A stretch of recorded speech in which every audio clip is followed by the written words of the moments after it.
I'll try to keep this brief. After 28 years of peacock logos on much of what I own, it is my choice now to jump without a net into the great unknown, as I do for the first time in my 62 years. My biggest worry is for my country. The truth is, I'm not a liberal or a conservative. I'm an institutionalist. I believe in this place, and in my love of country, I yield to no one.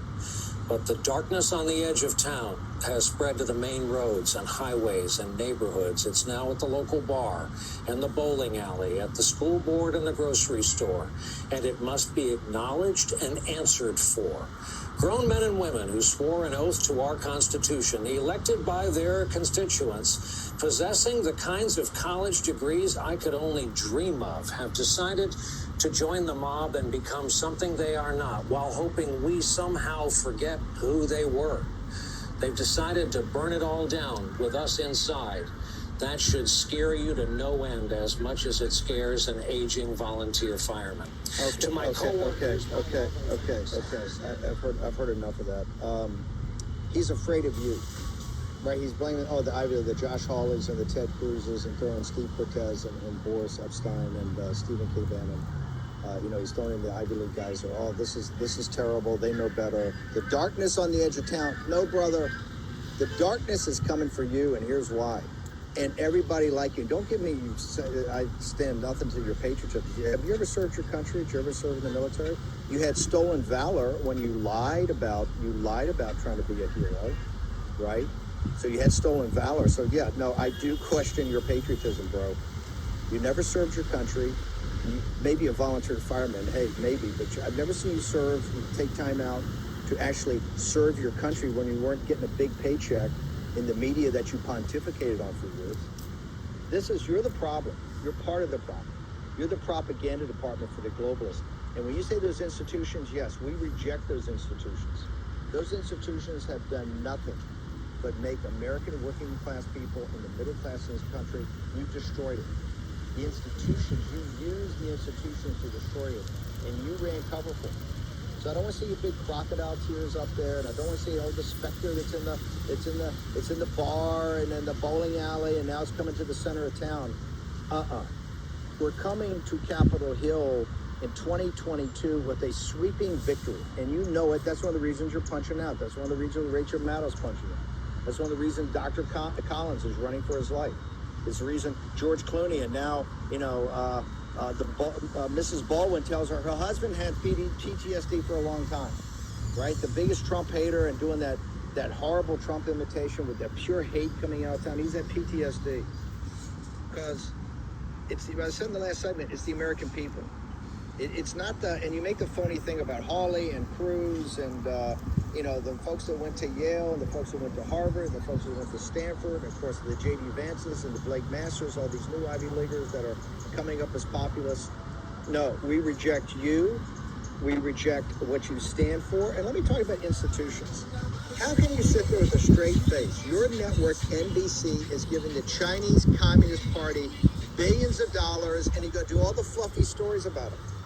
And, you may have one thing about the Uyghurs. You may have one little story about the democracy movement. No, you're the problem.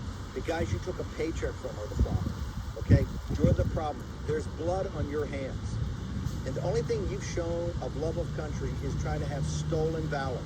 When you tried to be a big hero, a combat correspondent, going in harm's way, rockets going all over, it was a lie. You got fired for being a liar.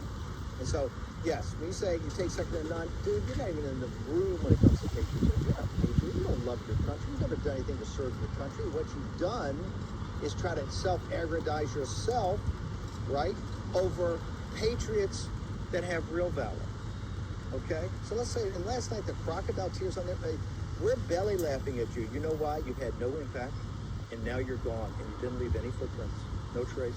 Just like the clowns you had on there. You did have a war criminal, the Wallace girl, right? You had her on there who did nothing but lie for the Bush regime day in and day out as comms director in the Iraq war, told nothing but lies, spin on weapons of mass destruction in Afghanistan.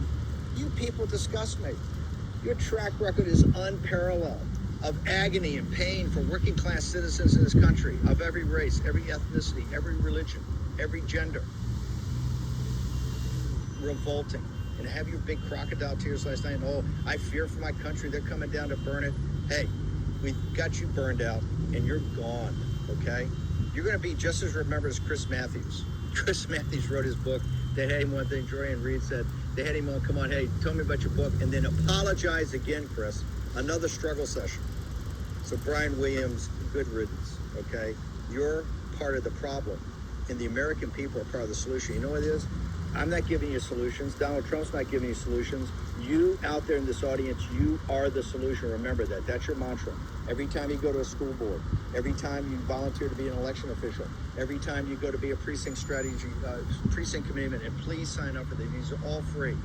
What freaks them out, the specter on the dark specter on the side of town coming to the heart of town, you know what it is? It's an empowered citizenry that's using its agency. Just remember at the end of the day, they hate you and they hate everything you stand for. And if you're a minority, if you're a working class Hispanic or working class African American or African American male, and you support this, you go out there like John Gibbs and these other folks, they hate you most of all. Okay? We're for an inclusive nationalism. We're for an inclusive populism, and we're winning, and they know it. And guess what? You can run Brian Williams, but you can't hide. See you tomorrow in the War Room. Merry Christmas.